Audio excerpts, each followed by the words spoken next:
something just leaked, and it could blow this entire case wide open. A staffer's wife has released messages that completely flip the story on its head, and now the leadership inside the organization is allegedly scrambling to silence her before the truth spreads any further. The leaked clips show something off, really off, about this staffer's behavior. And judging by the messages, even his own wife is done protecting him. She's ready to let everything out. But here's the twist.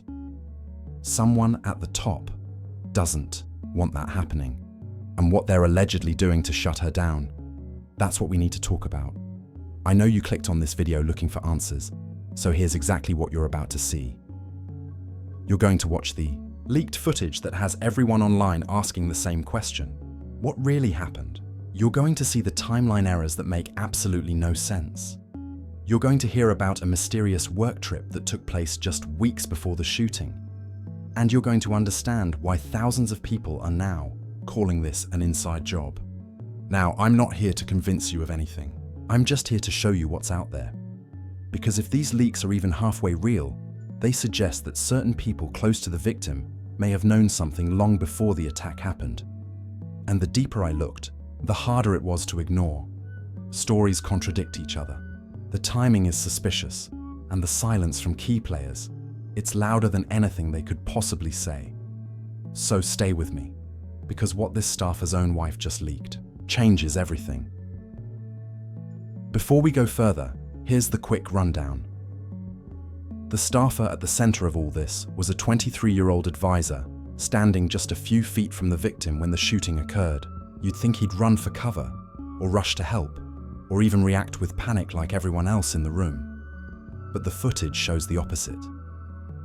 While chaos broke out, he simply walked away, calmly, phone pressed to his ear. And that's the moment. People started zoom in on that questions. Here in a second. And then you can see him walking out on his phone behind the tent. Charlie is getting loaded into the van, and Micky is seen over here, back turned on the phone. This is weird, right? But even weirder is this. Zooming in closer, Micky's reaction right when Charlie was shot. Look, he pulls his phone out to his ear without even pressing any buttons. Watch closely. Arms folded, phone right to his ear.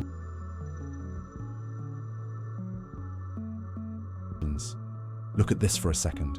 Everyone around him is panicking. People are screaming, running for cover.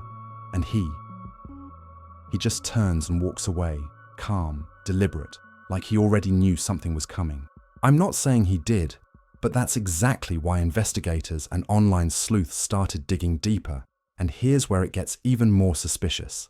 After the incident, every single mention of him came with a glowing adjective: the fearless advisor, the brilliant strategist, the heroic staffer. Even prominent voices online began asking the same question. Why does he always need an adjective before his name? That's why you need to see this for yourself. Watch the footage, read the timeline, decide what makes sense. Don't just scroll past this, hit that like button, subscribe, and turn on notifications, because we're diving deeper into every detail, every leak, and every twist that could change the story entirely. Micky, you don't want to less miss than a second, what comes next. Something that I find to be quite strange. He puts his phone to his ear and he begins a conversation. So we're going to watch that clip in its entirety. Mark is going to bring it in. That it is exactly 834 milliseconds from the time that you hear the shot. That is how long it takes for Micky McCoy to put the phone to his ear. Now, why is that precise timing so important? Because there's no dialing. Micky didn't have time to dial, okay? You can't dial and put your phone to an ear in 0.834 seconds. Yeah, when the clip was brought to my attention, I obviously have a file. I have a big folder of files of every angle, and I decided to track Micky from every angle available to see, like, maybe we just missed it, and he did at some point put that phone down, dial a number, speed dial, hold down one, I don't know. She claimed he was on the phone within seconds, which leaves only two possibilities. Either the footage is exactly what it appears to be, or the organization is telling the truth and there was no call at all, which would mean she wasn't honest during her interview. One of them isn't telling the truth, and as the saying goes, people who bend the truth in small ways often do it in bigger ways too.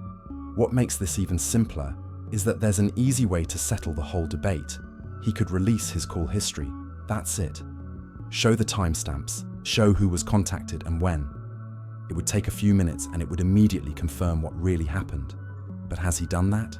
Not at all. Just complete silence. And that silence speaks volumes. But here's the part that really caught people's attention. In a recent video, a commentator pointed out something unusual. Just a few weeks before the incident, the two couples, the staffer, his wife, and the Kirk family, went on their very first trip together, their first and only vacation, right before everything happened. He died, Micky McCoy and his wife Eliza, for the very first time. Now, this is according to Eliza McCoy. She shared that it was the first time ever that they went on vacation. Her and Micky went on vacation with Erika and Charlie. Here's that post on Instagram. That second paragraph begins, "We spent a few weeks together this summer, our first family trip together." Okay, getting real close there. And while they were on this very first time together for a couple of weeks vacation, something moved the McCoys to capture intimate and sweet moments of the Kirk family from behind the scenes. Now, you know which footage I'm talking about. It's the footage that has since gone viral of Charlie walking with his children and Erika. Erika grabs his hand. It's actually a very sweet moment, and it moved a lot of us. People were, I know I was crying when I first saw this footage a couple of days after Charlie died. According to a post from Eliza's own social media at the time, she wrote that their families spent several weeks together that summer, their very first joint trip, and that everyone grew unusually close. But during that getaway, something else stood out.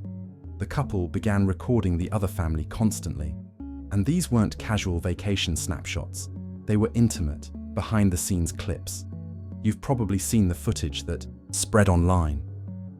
The one showing the father walking with his children while his wife takes his hand. A tender moment that made a lot of viewers emotional. Well, that clip was filmed by the same couple. A commentator asked a question that stuck with people. What motivated them to record that specific moment?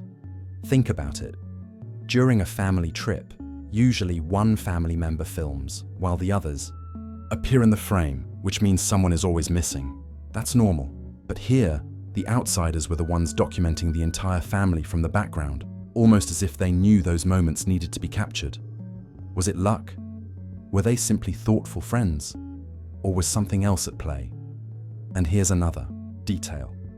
Just 4 days before the incident, Micky decided to record the father again during their trip abroad. It ended up being the last clear footage of him ever taken. Example number one, Charlie's very last overseas trip to Korea. This was 4 days before he died. For whatever reason, Micky McCoy felt suddenly inspired to try his luck, miking up Charlie and capturing him on the road. And he says this is the first time he ever did it. Take a listen to Micky McCoy explain that. And Micky just happened to be filming him. That timing doesn't sit right with everyone. Now let's talk about the leaks themselves, because this is where the story takes a huge turn. Late one night, an anonymous account, later linked by online users to Micky's wife, posted something explosive. Screenshots, audio clips, private chats. No explanation, no caption, just 3 haunting words. They all knew. Within minutes, the images spread everywhere, and what people saw inside sent chills down their spines. The screenshots supposedly came from a private group chat. The participants included Micky, a few staff members, and someone with the initials EK. Many believe that stood for the wife of the organization's leader. The messages were short, but they didn't have to be long. They allegedly read, "Everything is set. Stay calm if it happens. We practice this. Keep the cameras running." And then the line that took over the internet. "She already knows." 4 words. But they changed everything. If those messages are genuine, then someone may have known something before the incident occurred, which would make the chaos that followed look much more intentional. There was also an audio note, a woman's voice, trembling, saying, "I can't. Keep quiet anymore. This wasn't an accident." Some think it was Micky's wife. Others say it was someone trying to protect her, but whoever it was, the voice carried fear and guilt. Even stranger, the timestamps on the messages matched almost exactly with the video moment where Micky appears to check his phone right before the incident. What used to look like coincidence suddenly felt deliberate. Soon, social media exploded. Reddit, TikTok, live streams, all asking one question. What did the organization's inner circle know before that day? After the leaks, things got darker. Micky's wife's accounts disappeared. Friends locked their profiles. Some claimed she was told not to speak. Others said she was scared. Then everything went silent. Meanwhile, the organization did the opposite. They flooded the internet with glowing content about Micky. Podcasts, press statements, speeches, all praising him. It didn't feel like mourning. It felt like damage control. I want you to feel hurt by all these horrible things. We know that you have a responsibility. You're a young man. And I just want you to take a deep breath, like I said, and you know what? Let them spin their conspiracy theories. You're a good kid. You had instructions to call Erika. Charlie had a team that jumped right in there. I know that team. And we just got to move on. We got to push the moving on, and let's get to these midterms. Yeah, that's right. Thank you, Bernadette. It's crazy. It's just, I remember taking, the last picture I took of Charlie was at 12:23. I did, in fact, call Erika momentarily afterwards, but thank you, Bernadette. That's very encouraging to hear from you. You be encouraged, and you keep going, because we need you, and we need that team to take a deep breath and get your pants on and get run. In one clip, someone is seen reassuring Micky, telling him not to stress about the rumors. They tell him to breathe, calling him a good kid, saying the team acted quickly. But here's the thing. When innocent people are accused, they usually fight back. They show evidence. They take legal action. They demand corrections. What did the organization do? Nothing. No lawsuits. No public proof. Just carefully managed silence. That pattern, deny, distract, disappear, is exactly what many people notice in cover-ups. Not saying that's what this is, but it certainly doesn't look good. And according to online discussions, the leader's wife is allegedly doing everything possible to keep Micky's wife from speaking further. The one person who broke from the script. They want her silent. Another odd pattern emerged too. Every time anyone in the organization mentioned Micky, they attached an adjective. Every single time. The incredible Micky. The brilliant Micky. The heroic Micky. It felt scripted. There's even a clip where someone says, "She hugged me," pauses, then adds, "We both started crying." That tiny pause felt rehearsed, like he was choosing his next line. A commentator put it well. No one normally calls a person heroic for calmly walking away right after a friend is harmed. Heroes run toward danger, not away from it. And think about it. If every time someone mentioned a public figure they called him the extraordinary so-and-so, you'd think something strange was going on too. So why does only Micky get this treatment? Why the coordinated praise, unless they're trying to get ahead of something? During an interview, the leader's wife said something people still talk about. When asked if the attacker had been caught, she didn't say yes. She said, "I trust our team." And when describing the incident, she referred to the attackers as they, not he. That raised a lot of questions. Some commentators have openly called the incident an inside job, pointing to the inconsistencies, the unusual behavior, and the conflicting timelines. It feels like more than just one random attack. Is that Micky McCoy, the chief of staff of Turning Point USA, Micky McCoy, for whatever reason, he always requires an adjective. Whenever they discuss Micky McCoy, there's an adjective before they say his name. A bunch of people in the Turning Point USA orbit described Micky McCoy in this very unique manner. I want you to take a listen to that. Let me tell you who the heroes were in this whole thing. We're going to start with 23-year-old Micky McCoy. And that's when the great Micky McCoy showed up. And my husband's chief of staff, the amazing Micky McCoy. My friend Micky McCoy, the brilliant 24-year-old who at the time when Charlie was shot was 23 and was a hero that day. I used to be known as Charlie Kirk's pastor, now I'm known as Micky McCoy's dad. He clicked into gear eventually. It was amazing. Mikey was a heroic figure on that day.